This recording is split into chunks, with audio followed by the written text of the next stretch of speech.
আর still নিবেদিত DBC নিউজের নিয়মিত আয়োজন সংবাদ সম্প্রসারণে সবাইকে স্বাগত জানাচ্ছি। আমি রঞ্জন শুভ্র। দিনের বাছাই করা সংবাদ এবং এর পর্যালোচনা নিয়ে সংবাদ সম্প্রসারণে আজকে অতিথি হিসেবে আমাদের সাথে স্টুডিওতে আছেন মাছরাঙা টেলিভিশনের প্রধান সম্পাদক রেজওয়ানুল হক এবং ঢাকা বিশ্ববিদ্যালয়ের শিক্ষক ডক্টর আব্দুল্লাহ আল মামুন।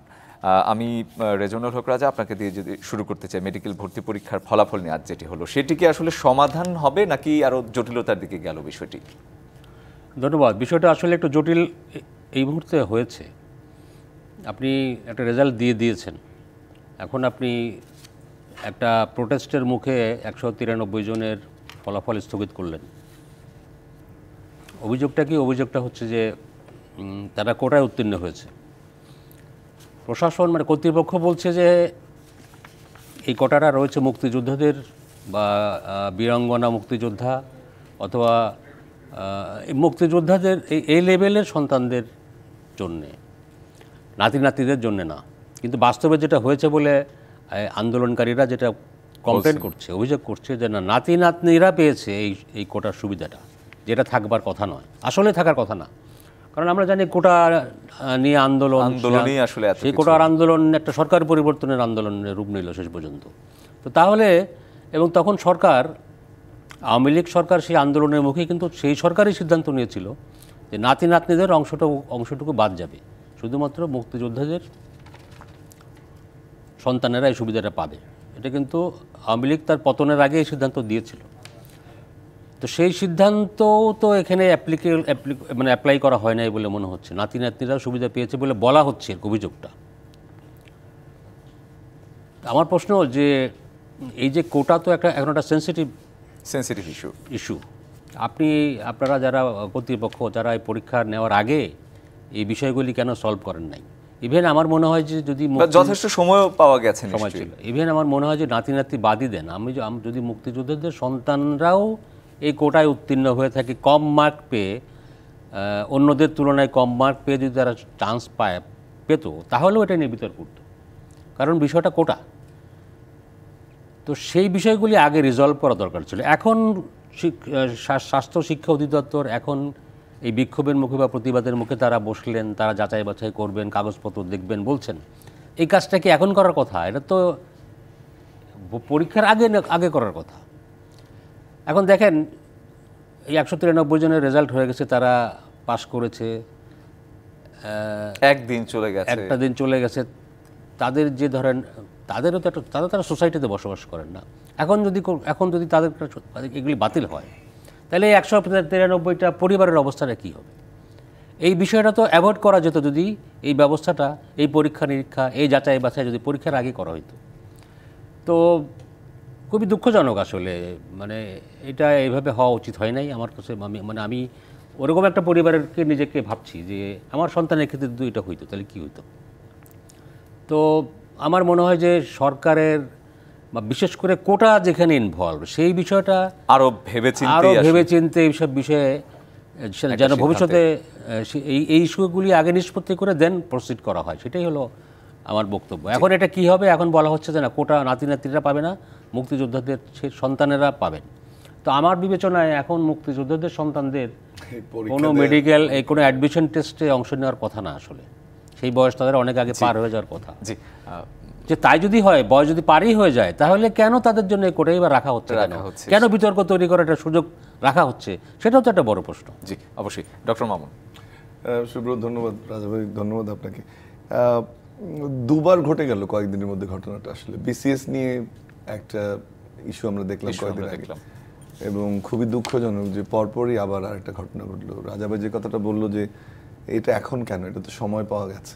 এবং বিসিএস এর যে একদম অ্যানাউন্স করলেন, আপনি সমস্ত সংস্থা তদন্ত করলেন, আপনি ডিক্লেয়ার করলেন, যে কথাটা উনি বলছিলেন যে একটা বিসিএস একটা লম্বা একটা প্রক্রিয়া, মেডিকেল ভর্তিও খুবই competitive, very desired admission to the students and ফ্যামিলির জন্য খুব ইম্পর্টেন্ট। আপনি কেন এই জায়গাটাতে গেলেন?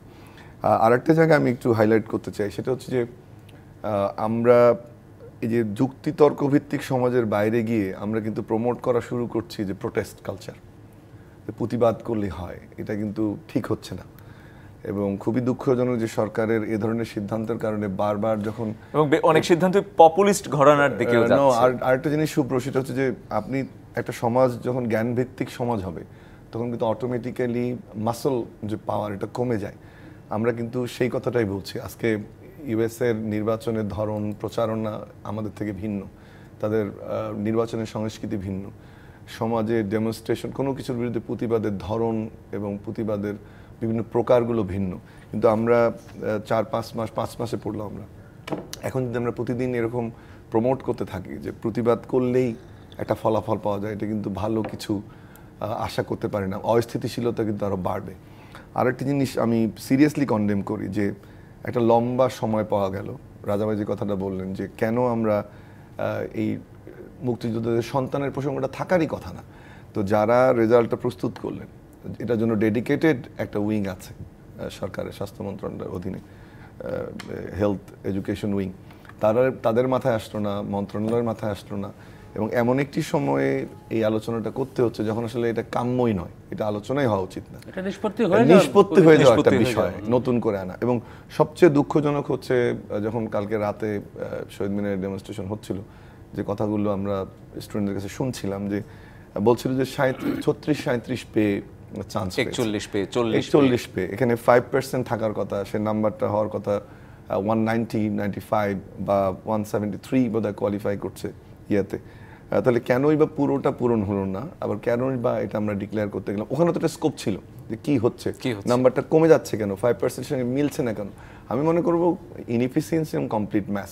আরেকটা পয়েন্ট আমি যোগ করতে চাই, সেটা হচ্ছে যে আপনি নানানভাবে আমরা বলছি যে আমাদের এই সরকারের নানান কর্মকাণ্ড নিয়ে আমরা কথা বলছি, আমরা অবশ্যই অল্প কয়েকজন মানুষ আমাদের অনেক এক্সপেকটেশন সেটা ফুলফিল করার চেষ্টা করছেন, তাদের ব্যক্তিগত অর্জন সফলতা নিয়ে প্রশ্ন নেই, কিন্তু এই ধরনের কর্মকাণ্ডগুলো কিন্তু আমরা প্রতিনিয়ত দেখছি। আমরা নির্বাচনের কথা আলোচনা করছি, দ্রব্যমূল্যের কথা আলোচনা করছি, এই ধরনের ঘটনাগুলো কিন্তু পিছিয়ে একেবারে স্ট্রাকচার্ড প্রবলেম একটা, মানে এটা কোনো ইস্যু না, নন ইস্যু হয়ে যাচ্ছে, যেটা মানুষের মধ্যে কনফিডেন্সটা কমিয়ে দিচ্ছে।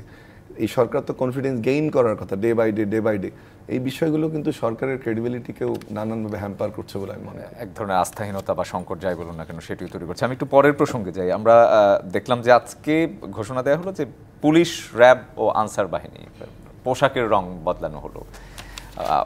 আপনার কাছেই আমি থাকতে চাই, মানে প্রশ্নটা হচ্ছে যে এইটা কি আসলেই মানে যেই কথা বারবারই বলা হচ্ছে জুলাইয়ের গণ অভ্যুত্থানে পুলিশের যেই ভূমিকা, এরপরে পুলিশের বলা হলো যে পুলিশের মরালিটি ভেঙে গেছে, তার মধ্যে বিশৃঙ্খলা, এই সময় আসলে পোশাকের রং বদলানোকে আসলে গুরুত্বপূর্ণ নাকি আরও বেশি গুরুত্ব পাওয়া বা প্রাধান্য পাওয়া উচিত ছিল যে তার নীতি নৈতিকতা, তার নীতিমালা তৈরি করা, সব মিলিয়ে তাকে আসলে পুনর্গঠনের, এটিকে আসলে মানে আমি বুঝতে পারছি না আসলে না। কিন্তু ক্রিমিনাল লতে পুলিশের ড্রেস নিয়ে দুটো তথ্যের কথা আমরা বলি। এটা ম্যাক্স ওয়েবারের যে থিওরি অফ অথরিটেরিয়ান পলিসি, এখানে ড্রেস গুরুত্বপূর্ণ, এই জন্য আর্মির ড্রেস আসে, পুলিশের ড্রেস আছে।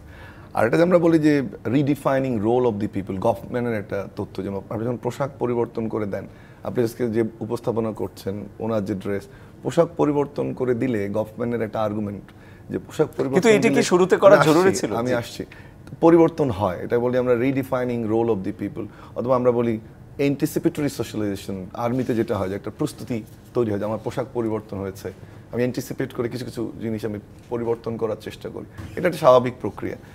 আর যেটা আপনি বলেন যে আমি এটাকে একটু সমাজবিজ্ঞানের ছাত্র হিসেবে একটু পজিটিভলি দেখতে চাই, কারণ হচ্ছে যে আমি আগের আলোচনায় যেতে চাই না, পুলিশ কী করেছে না করেছে আমরা সবাই জানি, কিন্তু এ ধরনের একটা প্রতীকী ডিসিশন অনেক সময় সাহায্য করে আপনার মনোবল ফ্রি আনতে, একটু আঙ্গিক অঙ্গসজ্জার মতো একটা পরিবর্তন আনতে পারে। সেকেন্ড হচ্ছে যে জায়গাটায় পুলিশ একেবারে চলে গেছে, নতুন চেহারায় আমরা বলি প্রজেকশন, সোশ্যালজিতে যে প্রজেকশন তৈরি করা যায়, নতুনভাবে উপস্থাপন করা, তারও কিন্তু একটা পদ্ধতি পোশাক পরিবর্তনে হয়। আর আরেকটা হচ্ছে যে আপনার অনেক সময় খারাপ ইমেজ ভালো করার জন্য, দেখবেন ক্রিমিনাল জেলে গেছে, এসে কোটটাই পড়া শুরু করে, খারাপ ইমেজ ভালো করার জন্য এটা হয়। সো আমি মনে করি যে এটা কাজে লাগবে। আরেকটা জিনিস, মানুষের দৃষ্টিভঙ্গির মধ্যে সেই ফ্যাসিস্ট আগ্রাসী পুলিশ গুলি করা, যে এই যে পোশাক স্কাই কালার, যদি আমি ভুল না করি, খাকি নেভি ব্লু প্যান্ট, এটা কিন্তু গেথে আছে। সো এটাও কিন্তু এক ধরনের সিম্বলিক না, আমি interaction-এর আমি জায়গা আমি থেকে। বুঝতে পেরেছি যে ভাবমূর্তি বা বাহ্যিক রূপ যাই এটা- বলেন না এটা- কেন, এটা- সেটা একটা প্রভাব ফেলে, প্রভাব কিন্তু ফেলে। মানে যেই বাহিনীগুলো নিয়ে এত বেশি অভিযোগ, এত এত এত কথা, এত সমালোচনা, এত আলোচনা, তার আসলে শুধু মানে এই প্রথম পদক্ষেপটাকে আসলে এটি কি যথেষ্ট বা না, এটা আরেকটা, এই ধরনের বাহিনীগুলোকে বলা যায় entity, this is the entity of A battalion, বা এই ধরনের বাহিনীগুলোর ক্ষেত্রে এটার এক ধরনের ব্যাখ্যা ক্রিমিনালিতে বলে যে এন্টিটি তৈরি করার জন্য তার তো দলের মধ্যে একটা প্রবলেম তৈরি হয়, যদি কিছুটা পরিবর্তন করে দেওয়া যায়, তার ওই আপনাকে চিনি এই কালারে এটাতে ছিলেন, ওটা একটু পরিবর্তন করে দেয়া, তখন হয় কি এই দলগত যে বিষয়টা এবং মোরাল বুস্টার হিসেবে এটা অনেক সময় কাজ করে। ইতিবাচক So এটা একটা পরিবর্তন এটা হয়। হিসেবে। আরেকটা জিনিস মাথায় রাখতে হবে যে যে জায়গাটায় পুলিশ নিয়ে গেছে, আমরা অ্যাকসেপ্টেন্স তো পুলিশ হারিয়ে ফেলেছে, তো মানুষের মধ্যে আমার ধারণা যে পুলিশের মধ্যে একটা সংহতি বৃদ্ধি করবে, মানুষের দৃষ্টিভঙ্গির পরিবর্তন হবে। আপনি যে প্রশ্নটা বারবার আমাকে ঘুরিয়ে ফিরিয়ে করছেন সেটা গুরুত্বপূর্ণ, যে আমি শুধু পোশাক তো বদলালে হবে না, প্রো পিপল পুলিশ বা সেবাধর্মী পুলিশ সেই জায়গাটা সবচেয়ে গুরুত্বপূর্ণ। যেটা আরো হওয়া একটা উচিত জিনিস, ছিল পুলিশের পুলিশের এখান থেকে যে শিক্ষাটা হচ্ছে যে আমার এমন আচরণ আমি করেছি, আমার বাহিনীর লোগো একেবারে, আমার পোশাক পুরোপুরি কালার, পরিবর্তন করতে একেবারে যে হচ্ছে। কালারগুলো প্রপোজ করা হয়েছে পুরো চেঞ্জ হয়ে গেছে, আমি যেন আগের কালারে না ফিরি। এই কালারটা বলতে বোঝাচ্ছি শুধু পোশাকের কালার না, আচরণগত যে আমার কালার, মানুষ যে কাছে আমি যেভাবে কালার্ড হয়েছি, আমরা বলি না যে কালার্ড হয়েছি, জি। আমি যেভাবে কালার্ড হয়েছি আমি যেন আর ওভাবে উপস্থাপিত না হই, সেটা কিন্তু সবচেয়ে গুরুত্বপূর্ণ। জি, রেজনাল হক।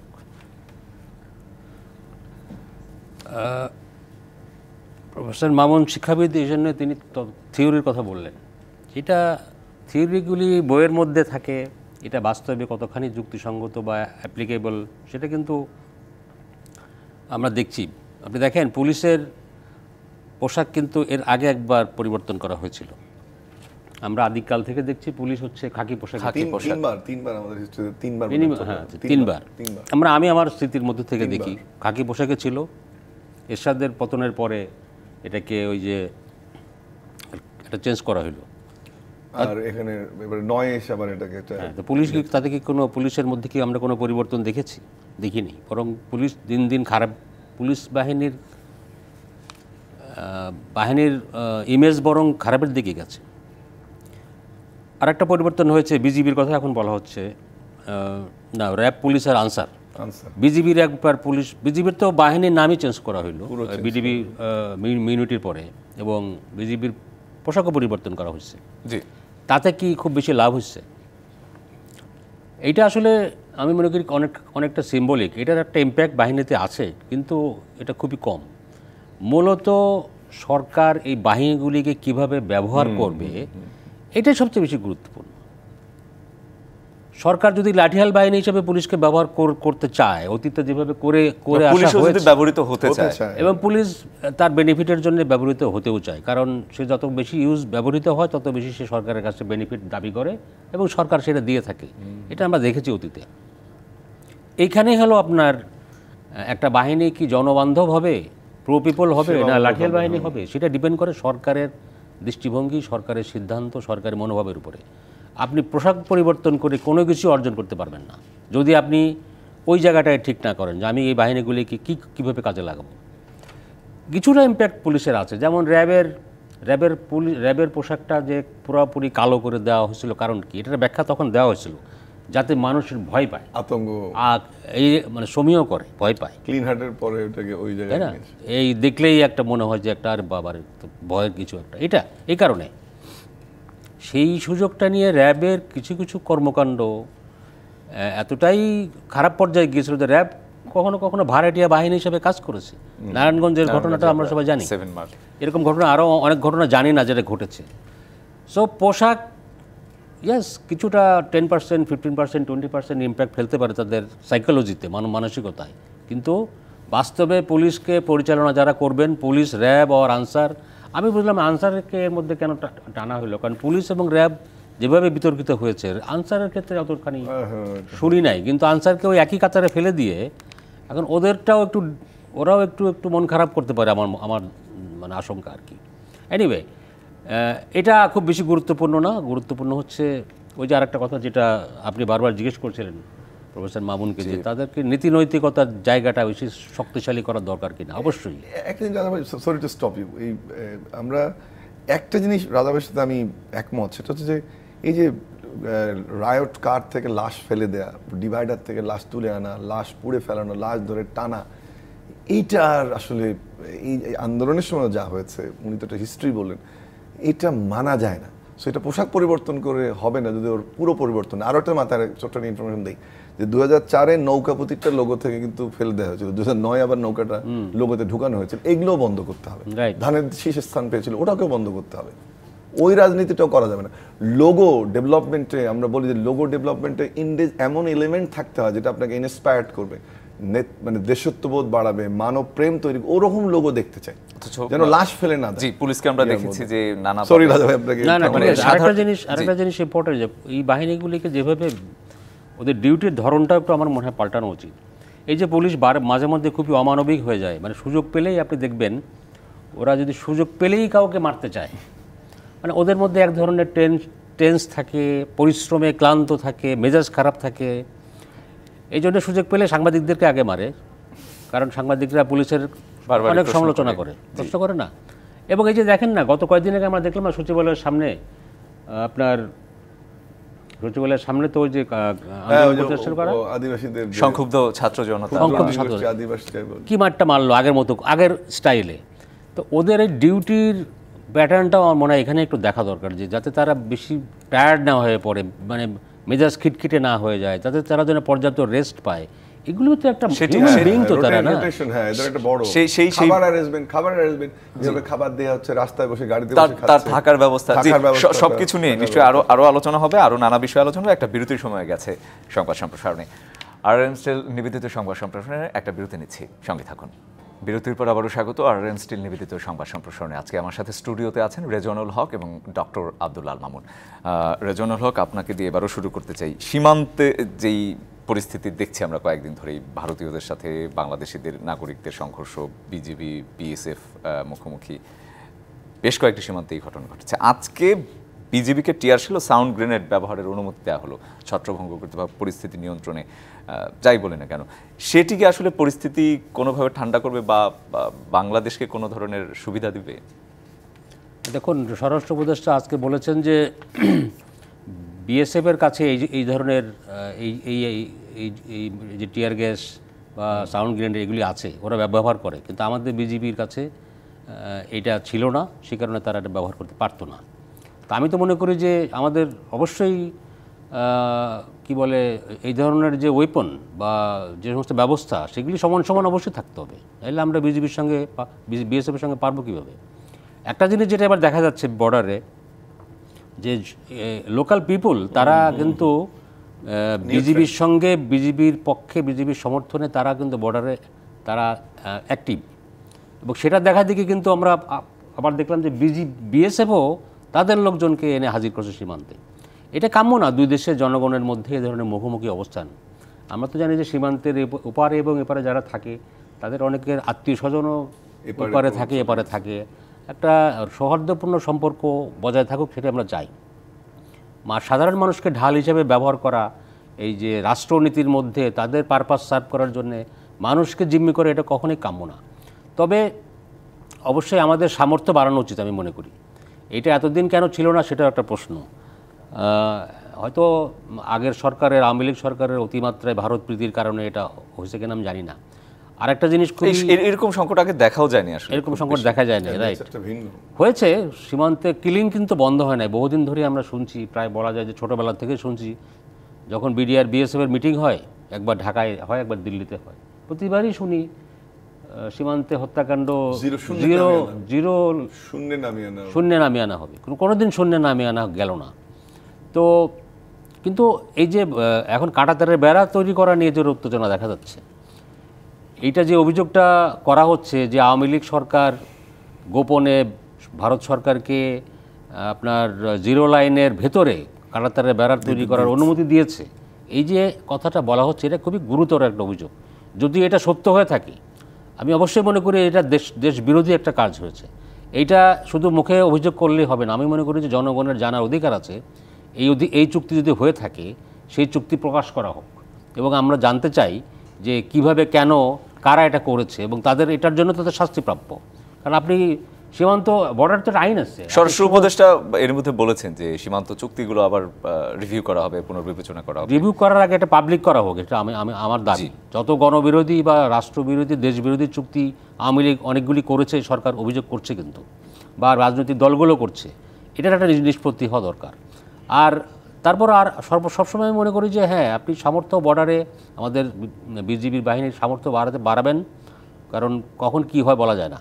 একবার যে রৌমারিতে যে ঘটনাটা ঘটেছিল সেটা তো আমরা জানি, আমরা আক্রান্ত হয়েছিলাম, এবং সেই প্রোটেস্টটা তখন, সেই প্রোটেস্টের কারণে কিন্তু আরও বেশি অনেক কিলিং আমাদের দিকে, ক্যাজুয়ালিটি আরও বাড়তে পারতো, যেটা হয় নাই। তো আমাদের প্রস্তুতি কিন্তু নিয়ে রাখতে হবে, কিন্তু আমরা যেন প্রস্তুতি থাকার অর্থ এই না যে আমরা যেন অহেতুক আমরা কোনো বিরোধী বা সংঘর্ষে জড়িয়ে না পড়ি। এক্ষেত্রে বর্ডারের এই পরিস্থিতি কখন উত্তপ্ত হয়, আসলে এটা এখানে দুই দেশের সম্পর্কের উপরও অনেকটা নির্ভর করে। তো আশা করি যে সরকার প্রতিবেশী দেশগুলোর সঙ্গে আমরা সবাই শান্তিপূর্ণ সৌহার্দ্যপূর্ণ সম্পর্ক রেখেই চলবো। এটা যেমন আমাদের দিক থেকে চাইলেই শুধু হবে না, আমাদের তাদের দিক থেকেও চাইতে হবে। এই আন্তঃসরকার আন্তঃরাষ্ট্রীয় যোগাযোগটাও অনেক বেশি জরুরি আর কি। অসংখ্য ধন্যবাদ ডক্টর মামুন। আপনার কাছে আমার প্রশ্ন থাকবে যে এই ঘটনাগুলোর আসলে কোনো অন্য উদ্দেশ্য আছে কিনা, নাকি এগুলো শুধুই আসলে সীমান্তের একটা সরকার পতনের পরে সীমান্তের দুদেশের নাগরিকদের মধ্যে এক ধরনের খুব বিচ্ছিন্ন ঘটনা, নাকি অন্য কোনো উদ্দেশ্য আছে? এই প্রসঙ্গে কথা বলে আমি একটু আপনার কাছে আরেকটা প্রসঙ্গে আমার মূল প্রশ্ন থাকবে, যেটি হচ্ছে যে ইসি আজকে বলেছেন যে মানে মানুষ নির্ভয়ে ভোট দিতে পারলে ভোটের অধিকার প্রতিষ্ঠিত হবে। তিনি এরকম একটি কথা বলেছেন।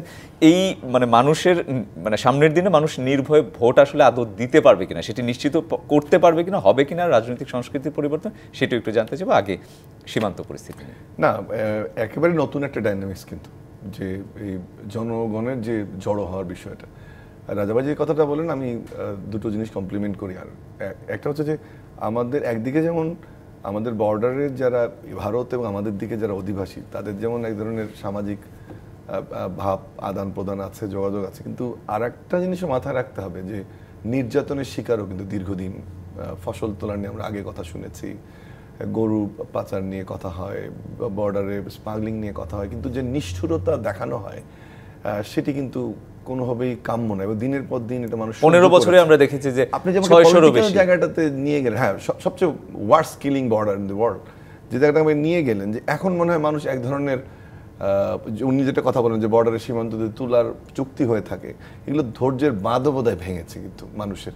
সেটা একটা নতুন ডাইনামিক্স। আর একটা জিনিস দেখেন, যে এই যে রাষ্ট্রের ভিতরের যে শক্তিটা তৈরি হয়েছে এখানে, এবং একটা ভারত বিরোধী মনোভাবটাও কিন্তু এখানে কন্ট্রিবিউট করছে, ওটাও কিন্তু এই জনগণকে ওখানে বর্ডারের সামনে নিয়ে যাচ্ছে। এবং চোখে চোখ রেখে আমরা যে বর্ডার পাহারার কথা বলছি, কয়েকদিন আগের উপদেষ্টা চোখে চোখ রেখে বর্ডার পাহারা দেওয়া হবে, এই জিনিসগুলো পলিটিক্যাল এলিমেন্ট হিসেবে কাজ করেছে। এই পয়েন্টে তার একটা জিনিস আমি শেষ করি বলে, সেটা হচ্ছে যে খুবই আশ্চর্যজনক যে আমরা এটা অনেকে জানতামই না যে আমাদের বিডিআর এর কাছে সাউন্ড গ্রেনেড বা এই ধরনের টিয়ার সেল নেই, এবং ওদিকে আছে এটা কিন্তু আমরা জানতাম। আমরা চিন্তা করতাম বোধহয় ব্যবহার করা না পলিটিক্যাল কারণে, একেবারে যে নেই বা দেয়া হয়নি, এটা কিন্তু অনেক বড় প্রশ্নবোধক চিহ্ন। তাহলে কি পরিকল্পিতভাবে আমাদের বিডিআরকে রিস্কের মধ্যে রাখা হলো? পরিকল্পিতভাবে কি সীমান্ত ব্যবস্থাপনা একটা লো প্রোফাইল সিকিউরিটি অ্যারেঞ্জমেন্ট করা হলো? সেটাও কিন্তু একটা বড় প্রশ্ন। এই জিনিসগুলো যেহেতু ছিল না, নতুন করে আসছে জন্য আমার মনে হয় যে এরকম মনে হচ্ছে নতুন ফিনোমেনাটা হচ্ছে আপনার এই জনগণের জড়ো হওয়া। আজকে কিন্তু আপনি যে প্রশ্নটা আমাকে ভোটের করলেন, তার আগে একটা ভালো জিনিস দিয়ে শুরু আমি করতে চাই। ভোটার তালিকা হালনাগাদ, অনেক কাঙ্ক্ষিত যে স্টেপগুলো নির্বাচনের দিকে যাচ্ছে। আজকে আমি ঢাকা বিশ্ববিদ্যালয় হলের প্রভোস্ট, আমার কাছে আজকে গণনাকারী এসেছিল, আমার হলের কারা কারা ভোটার হয়নি, ভোট দিতে পারেনি, এবং আমি দেখলাম কেউই আমার কোনো স্টুডেন্ট ভোট দিতে পারেনি, তারা কোনো ওখানে তালিকাভুক্ত ছিল না।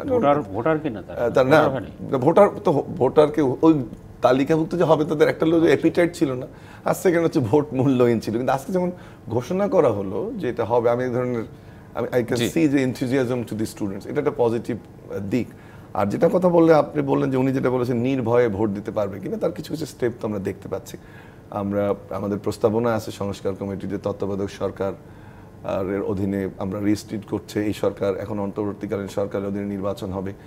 আমরা আশা করি যে পুলিশ আর ওই ব্যবহার করবে না, প্রশাসন ওইদিকে যাবে না।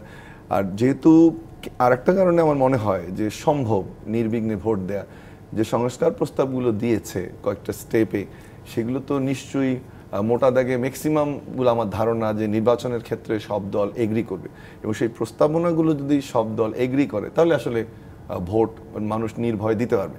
কয়েকটা উল্লেখযোগ্য দিক আমি এখানে উল্লেখ করতে চাই এই প্রস্তাবগুলোর মধ্যে, যেগুলো ক্যাটালিস্ট হিসেবে কাজ করবে বলে আমি মনে করি। ইভিএম একটা ছোট বিষয়, ওটা বড় বিষয় ছিল, এটা একটা নতুন জঞ্জাল সরে যাচ্ছে। তারপরে ধরেন যে 43%-এর কম হলে আপনি আবার ভোট করবেন, এটা কিন্তু এনথুজিয়াজমটা বাড়াবে মানুষের মধ্যে, যে ভোটার দিতে নিয়ে যাওয়া, মোটিভেশন তৈরি করবে। ভোট তো আমাদের এখানে একটা উৎসব ছিল, একটা মেলা ছিল, সবাই মিলে ভোট দিতে যাওয়া, সকালে নাস্তা করে। I have voted many Times and I have seen. তারপরে ধরুন আরেকটা জিনিস, যে না ভোটটা স্ট্রং যদি করে দেওয়া যায়, যে না ভোটকে কাউন্ট নেওয়া, এবং পরবর্তীতে বলছে প্রার্থী আর ইলেকশন করতে পারবে না, যে না ভোট বেশি হয়ে যায়। আরও একটা জিনিস, যে মেজর এই জায়গাটায় যদি ইস্যুটা আরও আমার মনে হয় চাঙ্গা হবে, সেটা হচ্ছে যে প্রধানমন্ত্রীর ক্ষমতা, যে পার্টির ব্যালেন্স থাকলে থাকতে পারবে না। তারপরে আরেকটা ধরেন যে বলা হচ্ছে যে স্থানীয় সরকার নির্বাচনগুলো ওই 4 মাসের একটা টাইম দিয়ে ওই সময় হবে, এটা একটা কনসেনসাসের বিষয়। তো সব মিলে প্রস্তাবনাগুলো যদি এরকম একটা কনসেনসাসের রাজনৈতিকরা পৌঁছতে পারে, এবং আমার মনে হয়, আমি খুবই কনফিডেন্ট যে পুলিশ প্রশাসন এবং নির্বাচন কমিশন নিরপেক্ষ ভূমিকা পালন করবে, এবং রিটার্নিং অফিসারের ওই প্রশ্নটা তো সলভ হতে হবে, যে নির্বাচন কমিশন থেকে যাবে কিনা, ক্ষমতা কতটুকু অর্পণ হবে, এই বিষয়গুলো দিলে তো ভোট তো আসলে প্রশ্নটা তো ভিন্ন, যে ভোট কেন রিগড হবে, এমন কালচারে চলে গেছে। এখন আলোচনা করতেছে ভোটটা ঠিক করতে হবে এই জায়গাটাতে। আমার ধারণা আমরা একটা ভালো নির্বাচন সামনে দেখব, মানুষ নির্ভয়ে ভোট দিতে পারবে। জি, নিশ্চয়ই। একই প্রসঙ্গে আমি রেজওয়ানুল হকের কাছেও আসবো, কিন্তু একটা বিরতি থেকে ফিরে এসে থাকুন দুজনই আমার সাথে। আরআরএন স্টিল নিবেদিত সংবাদ সম্প্রসারণে আরেকটা বিরতির সময় হয়ে গেছে, সঙ্গে থাকুন। বিরতির পর আবারও স্বাগত আরআরএন স্টিল নিবেদিত সংবাদ সম্প্রসারণে। স্টুডিওতে আছেন আজকে রেজওয়ানুল হক এবং ডক্টর আব্দুল্লাহ আল মামুন। রেজওয়ানুল হক, আপনার কাছে আমার প্রশ্ন ছিল যে একই প্রশ্ন আসলে ভোটের বিষয়টা, নির্ভয়ে ভোট কতটা চ্যালেঞ্জিং বা আদৌ হবে কিনা। দেখেন, প্রধান নির্বাচন কমিশনার বা কমিশনাররা যা বলছেন, এগুলি কিন্তু সব কমিশনই নতুন যখন আসে তখন এসব কথা বলেন, কিন্তু বাস্তবে কি হয় সেটা আমরা দেখেছি আগে। এগেন, আমি আইনশৃঙ্খলা বাহিনীর ব্যাপারে যেটা বললাম এর আগে, এখানেও তাই বলতে চাই। ইলেকশনটা কেমন হবে এটাও আসলে ইলেকশন কমিশনের উপরে কতখানি নির্ভর করে না, যতখানি নির্ভর করে সরকারের উপরে। সরকার যদি চায় ইলেকশন ভালো করবেন, সরকার ভালো করতে পারেন। ইলেকশন কমিশন তখন, ইলেকশন কমিশনের সরকারের একটা সাপোর্ট দরকার। আসলে ইলেকশন কমিশনের জনবল বলেন, ইলেকশন কমিশন তার পুলিশ বাহিনী নাই, র্যাব নাই, আর্মি নাই, সবই সরকার থেকে আসতে হয়, এবং সরকারের কাছ থেকে তাদেরকে পারমিশন চাইতে, তাদের বলতে হয়। সরকার অনেক সময় না দেয়, অনেক সময় দেয়ও না। আমাদের মনে আছে নারায়ণগঞ্জের প্রথম ইলেকশনের সময় সিটি কর্পোরেশনের, তখন 111-এর সরকার কোথায়, এটিএম শামসুল হুদা তখন ছিলেন, আর্মি ডিপ্লয়মেন্ট, আর্মি চেয়েছিলেন তিনি ইলেকশনে, আর্মি ডিপ্লয়মেন্ট হয়নি, কিন্তু সরকার দেয় নাই। কিন্তু সরকার কিন্তু অ্যাকর্ডিং টু কনস্টিটিউশন নির্বাচনকালে পুরো অ্যাডমিনিস্ট্রেশন ইলেকশন কমিশনের আন্ডারে থাকার কথা, তো দেয় নাই তখন। তো সরকার যদি চায় ইলেকশন ভালো করতে, ইলেকশন ভালো করা সম্ভব। তো আমরা আশা করি, যেহেতু পলিটিক্যাল গভর্নমেন্টের আন্ডারে সরকার কি চায় আমরা জানি, তো তত্ত্বাবধায়ক সরকার আমলে বা বর্তমানে যে অন্তর্বর্তীকালীন সরকার, তাদের আমলে তো তাদের যেহেতু কোনো পলিটিক্যাল কি বলে কোনো এজেন্ডা নাই, সুতরাং তারা একটা ফ্রি ফেয়ার ইলেকশন দেবেন, এটাই আমরা আশা করি, এবং হবে আশা করি। কারণ গত কয়েক বছরে যে ইলেকশন নিয়ে যা হয়েছে, তো আমি মনে করি যে বক্তব্যটা কি বলছেন সেটা ইম্পর্টেন্ট না, মাঠে আসলে তারা প্রয়োগ করছেন সেটাই বেশি ইম্পর্টেন্ট। আমরা আশা করব যে ভালো ইলেকশন এবার আমরা দেখতে পাবো। রাজা ভাই, আপনার কাছে একটু থাকতে চাই, যে একদম সংক্ষেপে একটু শুনে নিতে চাই 2 মিনিটে, যে ট্রাম্পের আজকে রাজস্বিক মানে আবার প্রত্যাবর্তন, পুনরুত্থান, যাই বলা হোক না কেন, সেটিকে কিভাবে দেখছেন?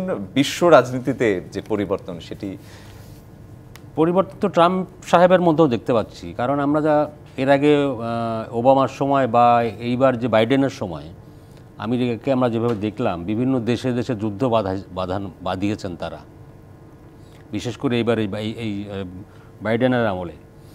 একমাত্র মাঝখানে যে ট্রাম্প যখন ছিলেন, তখন কিন্তু তিনি তার আমলে কোথাও কোনো যুদ্ধ বাঁধানোর ক্ষেত্রে তিনি কোনো ভূমিকা পালন করেন না, এবং তিনি যুদ্ধ থেকে দূরে ছিলেন। তো সেই রকম একটা আশা কিন্তু আমরা এবার করেছিলাম যে এবারও হয়তো ট্রাম্পের সেই নীতি বহাল থাকবে। কিন্তু দেখলাম এই যে তিনি ক্ষমতা নেওয়ার আগেই তার যে নিরাপত্তা উপদেষ্টা, তিনি একটা বক্তব্য রেখেছেন প্যালেস্টাইন ইস্যুতে, যে গাজাকে কখনোই আর হামাসকে শাসন করতে দেওয়া হবে না, ওইটা কন্ট্রোল করবে ইসরায়েলেরাই, এবং সেটা আমেরিকানরা তাদেরকে সাপোর্ট করবে। এই যে একটা শক্ত অবস্থান, এতে তো এই প্যালেস্টাইন আর ইসরায়েলের ইস্যু সমাধান হচ্ছে না, তো সমস্যা নেতিবাচক বার্তাই আসলে দেয় হ্যাঁ। এই তো ধরনের বক্তব্য। আমার কাছে মনে হচ্ছে যে এটা খুবই অ্যালার্মিং, এবং এইটা যদি তিনি ধরেন অন্যান্য ক্ষেত্রে এই মনোভাব যদি বজায় থাকে ট্রাম্পের, এই যে একটা কঠোর নীতি, যেমন মধ্যপ্রাচ্যে একটা কিন্তু উত্তপ্ত হয়ে আছে পরিস্থিতি, ইরান ইসরায়েল এবং ইরান তলে তলে কি লেবানন। প্রস্তুতি নিচ্ছে আমরা জানি না। তো যদি মানে একমাত্র আমেরিকার পক্ষেই একটা পরিস্থিতি ভারসাম্যমূলক রাখা সম্ভব, সেইটি আমরা ট্রাম্পের কাছে আশা করেছি তার অতীত শাসনামলের কারণে। সেটার লক্ষণ এবার শুরুতেই একটু আশাহত হওয়ার মতো পরিস্থিতি। এই কারণে একটু চিন্তা আছে কিন্তু যে এইবার এই আমলে তিনি কি করবেন। মানে মার্কিনীদের অভ্যন্তরীণ রাজনীতিতে যেটি বলা হয় যে অভ্যন্তরে আসলে যেই প্রেসিডেন্ট থাকুক খুব বেশি পরিবর্তন আসে না, তার নাগরিক জীবনে খুব বেশি সেটি টের পাওয়া যায় না, যা কিছু ঘটে আসলে যুক্তরাষ্ট্রের বাইরেই। এইবারে আসলে ট্রাম্পের মতো একজন কট্টর নেতা আসার পর আসলে যুক্তরাষ্ট্রের অভ্যন্তরীণ যেসব নানা ইস্যুতে নির্বাচনে আসলে আলোচিত হচ্ছিল, সেগুলোতেই আসলে কোনো ধরনের পরিবর্তন। আপনি যে শব্দটা দিয়ে শুরু করলেন যে রাজস্বিক, আমি দুটো আরো শব্দ যোগ করি, এটা ভয় এবং আতঙ্ক কিন্তু এটার মধ্যে আছে, শুধুমাত্র আন্তর্জাতিক রাজনৈতিক প্রেক্ষাপটে নয়, তাদের আভ্যন্তরীণ রাজনীতিতেও। বলছে যে প্রথমে 200 ডিক্লারেশন সাইন করবে সে প্রথম বসেই, এর মধ্যে সীমান্ত তার অন্যতম টার্গেট।